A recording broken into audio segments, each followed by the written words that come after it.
кумитаи андози Тоҷикистон арзиши патентро барои соҳибкорони инфиродӣ ба 9.4% афзоиш дод.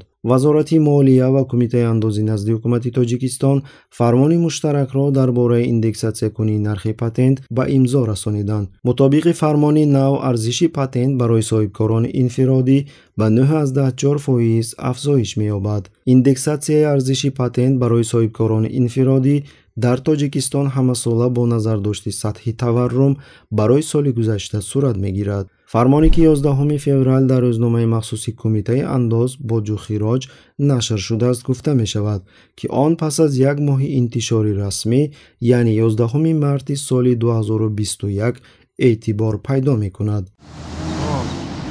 бояд қайд кард, ки 65% буҷаи давлати кишвар аз ҳисоби андозсупорандагон ташкил карда мешавад, дар ҳоле ки сатҳи андоз аз даромад дар кишвар хеле баланд аст. иқтисодшиноси тоҷик Пайрав Чоршанбиев рӯзи 7 апрели соли 2019 дар мусоҳиба бо радиои Озодӣ гуфт: меъёрҳои андоз дар муқоиса бо дигар кишварҳои ҷаҳон воқеан баланданд. инро ҳамасола созмонҳои мухталифи бонуфуз, алалхусус Бонки ҷаҳонӣ ва дигар рейтингҳои байналмилалӣ тасдиқ мекунанд. ҳиссаи андозҳо ва дигар пардохтҳои ҳатмӣ дар фоидаи ширкатҳои миёна 67%-ро ташкил медиҳад, яъне аз 100 сомонии ба даст оварда шуда 67 сомониро соҳибкорон маҷбуранд ҳамчун андоз пардохт кунанд ва бо 33 сомонии боқимонда қаноат кунанд.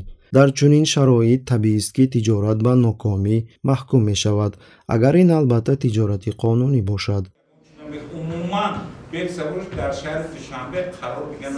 ҷолиби диққат аст, ки ширкатҳои бузурге, ки бо режим алоқаманданд, хоҳ хусусӣ бошанд, хоҳ давлатӣ, аксар вақт аз супоридани андоз озод карда мешаванд, ё ин ки қарзҳои андозашон хеле калон аст. масалан, роҳбари кумитаи андози назди ҳукумати Тоҷикистон Нусратулло Давлатзода 18 феврал дар як нишасти матбуотӣ гуфт, ки ҳаҷми қарзҳои андоз дар ҷумҳурӣ дар давоми соли 2020 303 миллион сомонӣ афзудааст ва қарздорони асосии Тоҷиктелеком 86 миллион сомонӣ, нерӯгоҳи барқи обии Роғун 67 миллион сомонӣ, ширкати алюмин барории Тоҷик 38 миллион сомонӣ, Сангтӯда 36 миллион сомонӣ, фурудгоҳи Душанбе 31 миллион сомонӣ, Талко Ресурс 17 миллион сомонӣ, алюмин сохтмон 16 миллион сомониро ташкил медиҳанд. У нас высокие налоги, это раз.